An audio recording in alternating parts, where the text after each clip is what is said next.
See this question. This question is very important. Okay, see question is asking. You can go through the questions. Question में जो पूछ रहा है उसको देख लो एक बार.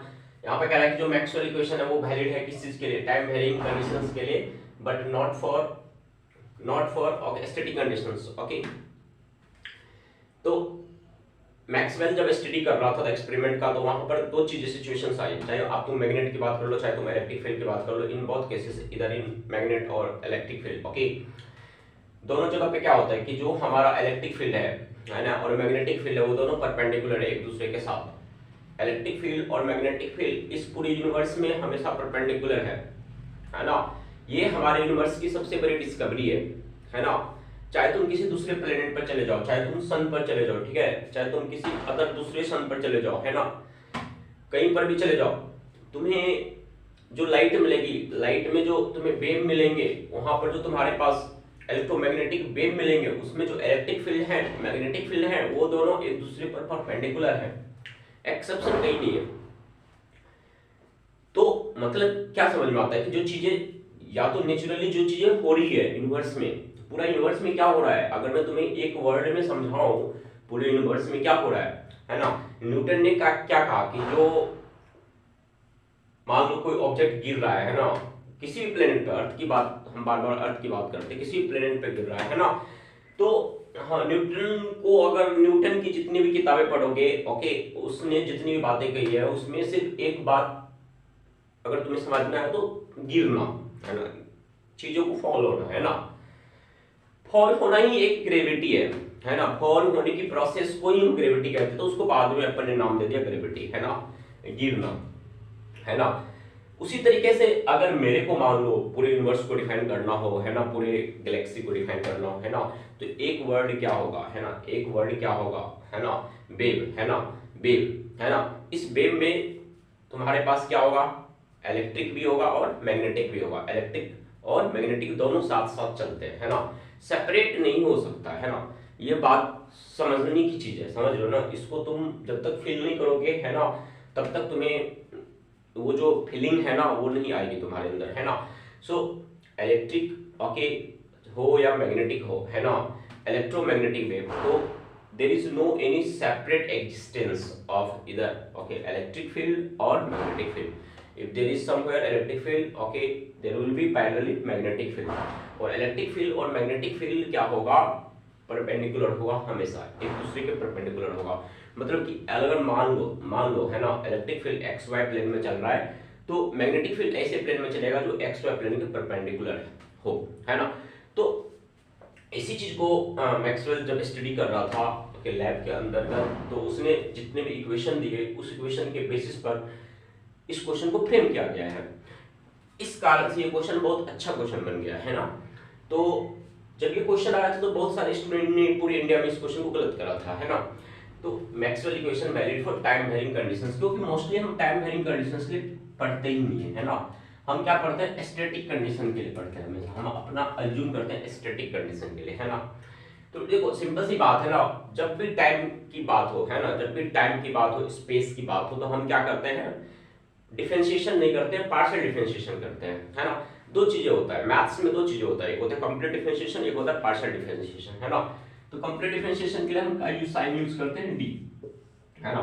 तो मान लो अगर मेरे को फ्लक्स को डिफरेंशिएट करना होगा, कंप्लीटली मेरे को फ्लक्स को डिफरेंशिएट करना होगा, तो हम क्या यूज करेंगे, डी फाई, एग्री, है ना, विद रिस्पेक्ट टू टाइम करेंगे, है ना.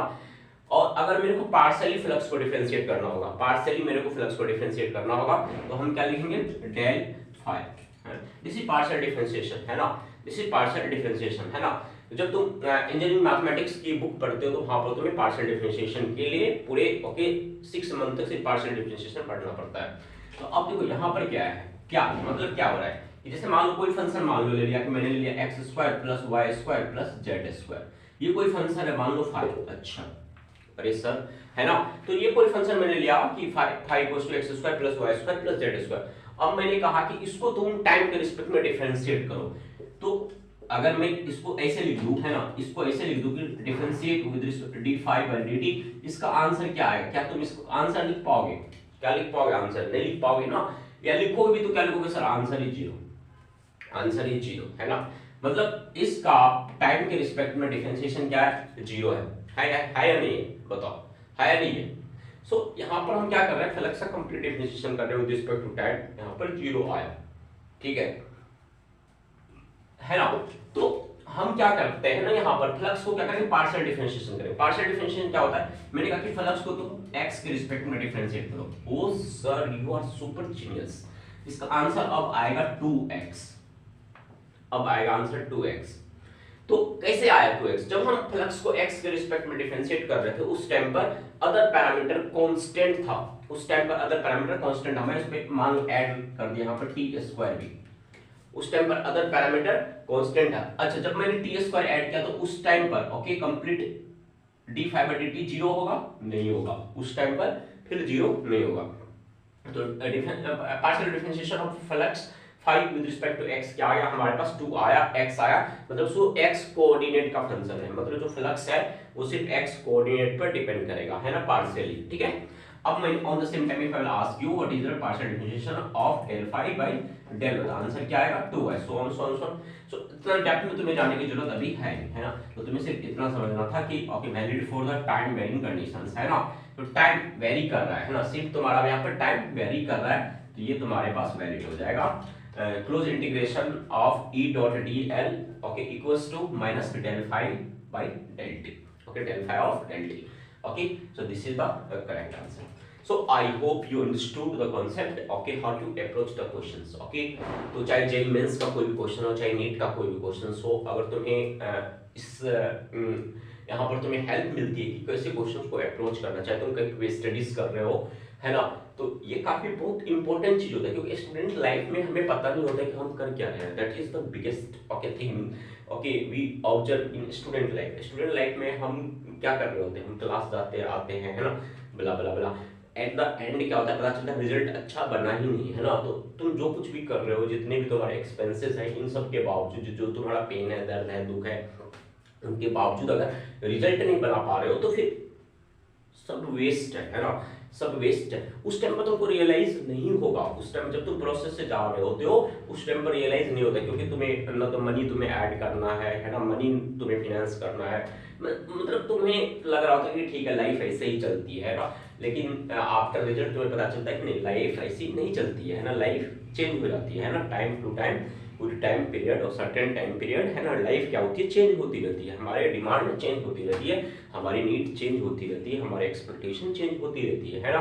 तो तुम्हें लगेगा कि तब जाकर के तुम अपनी लाइफ को एनालाइज करोगे तो तुम्हें लगेगा कि अरे कहीं ना कहीं तो मिस्टेक हुई है तुमसे, है ना। देखो बात है, मान लो 1-2 बच्चे की बात नहीं है ना, 15 से 20 लाख बच्चे पूरे इंडिया में पार्टिसिपेट करते हैं, है ना। चाहे इंजीनियरिंग का एग्जाम ले लो, 15 से 20 लाख बच्चे बैठते हैं, चाहे नीट का एग्जाम ले लो, वहाँ पे भी 15 से 20 लाख के आसपास बच्चे राउंड अप होते हैं, है ना।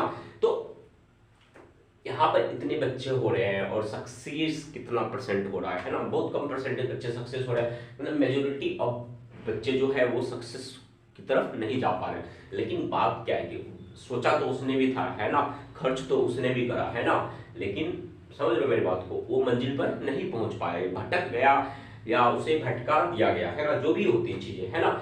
तो फाइनली क्या है ना कि एट द एंड तुम्हें क्वेश्चन सॉल्व होना चाहिए। मैं बार बार कहता हूँ कि अगर तुमसे क्वेश्चन सॉल्व नहीं हो रहा है ना, तो प्लीज फिर रुको, थमो और फिर सोचो क्वेश्चन क्यों नहीं सॉल्व कर पा रहे हो। क्योंकि एट द एंड कितने भी तुम्हें मैं खुश कर दूं, कितने भी तुम्हें मैं डफली बजा दूं तुम्हारे आगे, है ना, कितने भी तुम्हारे आगे मैं ड्रामा कर दूं, एट द एंड क्वेश्चन तुमसे सॉल्व होना चाहिए। Okay, thank you, I hope this is useful for you.